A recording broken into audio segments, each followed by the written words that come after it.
Hey guys, welcome back to the channel. Coming at you today with a unboxing and maybe a quick review here on the Warrior 3" by 21" belt sander from Harbor Freight.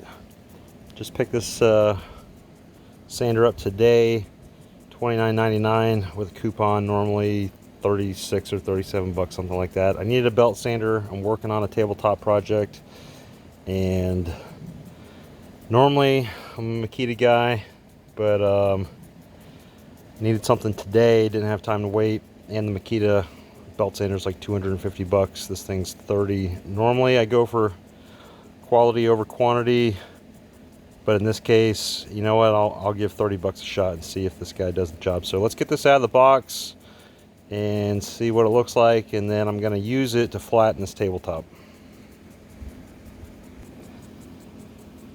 Okay, so right out of the box, very basic.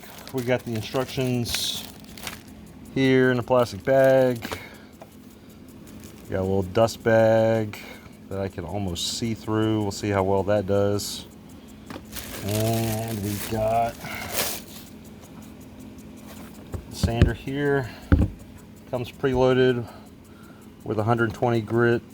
At least that's what it says. This feels coarser than 120 grit, but 120 grit sandpaper on here. I bought a pack of 120s and a pack of 80s. These were extra. These were $7 a pack, so a little over $1 a belt, $1.25 or so a belt.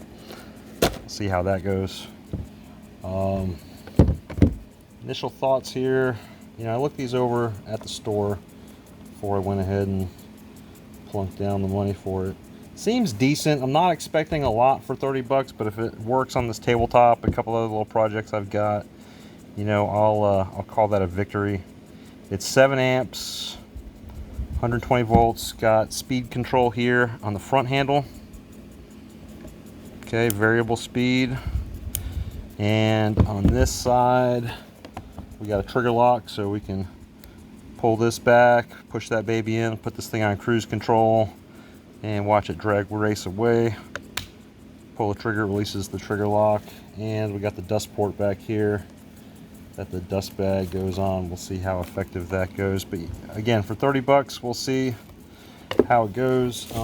One thing I was looking for in a belt sander is the ability to put it on a tabletop upside down, so I can bring a workpiece over to it and flatten it on edge here. I'm not sure. So it's got these two little ribs here to hold it up. I'm not sure how I would hold this down. Maybe put a clamp, put this like on the edge of a table, and then run a clamp. Seems like a flat enough spot here to clamp it down, so I could use this on edge. The belt, we'll see when this thing gets going. Doesn't come out too close to the edge here, so you're not going to be able to sneak this thing right in up against the edge of something, but that's probably how all belt sanders are. We got our belt tension release right here, so pull that up. It's not too positive, but that takes the tension off the belt.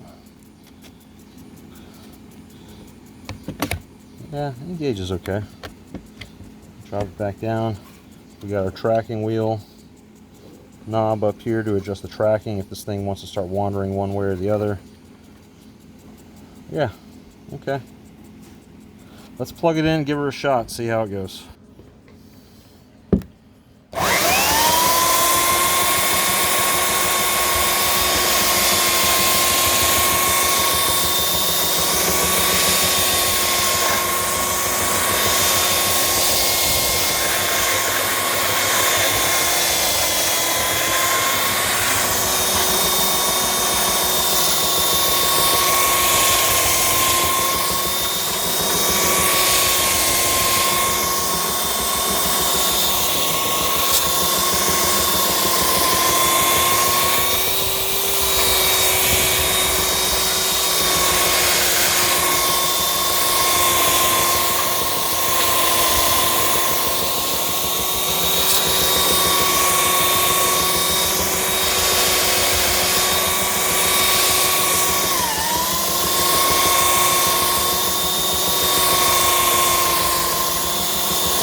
Okay, well, practicing on the bottom of this tabletop here, it did a pretty good job knocking down these ridges where these boards didn't glue up perfectly.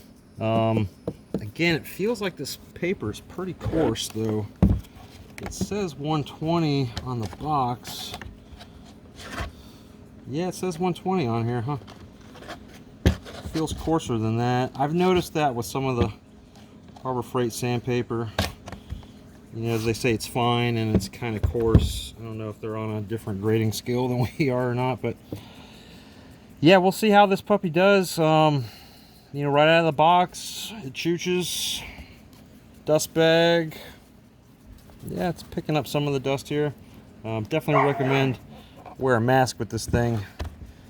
Spews out a lot of dust, but yeah, for 30 bucks, not bad. Again, expectations were pretty low. I think this will serve me for this job and a couple other little projects I got for it. So that's all I got on it. Really not much to say about it. It's a belt sander and it works. So would I put 30 bucks on it again? Yeah, probably.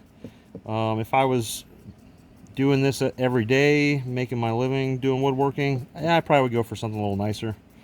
But for occasional woodworker, hobbyists, it seems like this thing's a good value for 30 bucks, especially considering, you know, the next most least expensive quote-unquote name brand be about 50-60 bucks for like a Ryobi or a Craftsman or something like that. And I mean, let's be honest, they're all made in China.